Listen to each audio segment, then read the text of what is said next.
CIGTV News Update. I'm Donna Bush. Thanks for joining us. For months, elections office staff and officials were preparing for the general elections. Now that the day is past and results finalized before midnight on Wednesday, it's time for those involved in planning the process to do a postmortem on how the new one-man, one-vote system worked for the Cayman Islands.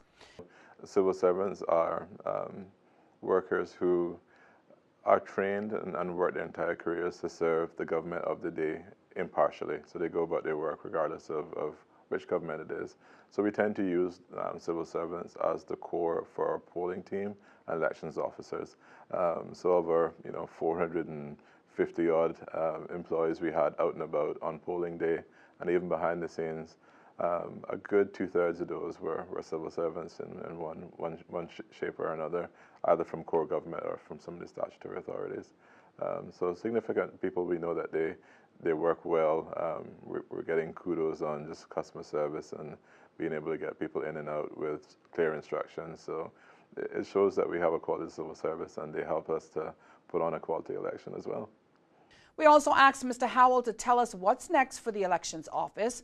The returning officers are doing their last bit now, which is signing off the writs. That's the piece of paper that the governor issued to them back in December of 2016. It now contains the name of the candidate who won in their electoral district, and that goes back and sort of completes that process. We have our own report to do in terms of what we did and what we can improve on next time, because we're always looking to improve. The local observers and international observers will submit their reports, so we'll look at those for lessons learned as well, and for things that we can do with that. But most importantly, the candidates have their candidate expenses coming up in about 27 days, so that's one that the public is usually have a keen interest in, to see how much was spent on a campaign. This time around, the expense limits were $40,000, so we'll see. Added that all together by the 61 candidates, we're looking at just over $2 million that could have been spent on campaigning during that period between nominations and election day. Polling stations across the Cayman Islands opened at 7 a.m. Wednesday and closed at 6 p.m. 19 people were elected to fill seats of the Legislative Assembly. More than 21,000 people registered to vote, with over 15,700 voters actually casting their vote.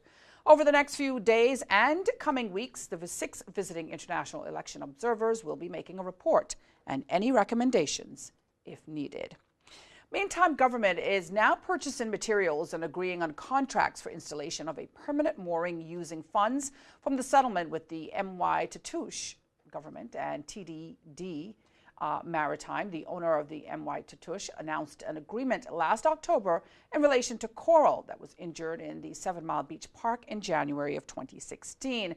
Now, the agreement, which was made without admissions from either party regarding the January incident, included the settlement funds that will be used for the moorings. The mooring will be placed at the north end of the 7 Mile Beach Marine Park, and once work is completed, additional moorings will be installed using the remainder of the settlement funds. Well, earlier this week, the Cayman Islands Small Business Association celebrated the soft opening of its new headquarters located on Mary Street. The Center of Excellence for Small Businesses has found a home easily accessible to entrepreneurs and the small business community. Mrs. Dawn McLean-Sani commemorated this significant milestone with Ms. Tamara Ebanks, Deputy Chief Officer in the Ministry of Financial Services, Commerce and Environment, through an official ribbon-cutting ceremony supported by CISPA members and supporters. Well, earlier this month, the men and women who selflessly protect and serve our islands in the fire service were shown appreciation at a luncheon. The Staff Appreciation Luncheon was held at the Westin and highlighted the major achievements of the CIFS team and recognized several well-deserving officers with awards for their performance within the service. Deputy Governor the Honorable Franz Manderson gave the opening remarks at the event and applauded the dedication and commitment of the firefighters. Well, if you missed today's news update, you can always go to the Cayman Islands Government Facebook page for more details, or our YouTube channel. For now, I'm Donna Bush, as always, wishing you a wonderful and safe night. And I'll see you back here again tomorrow. Until then, bye-bye for now.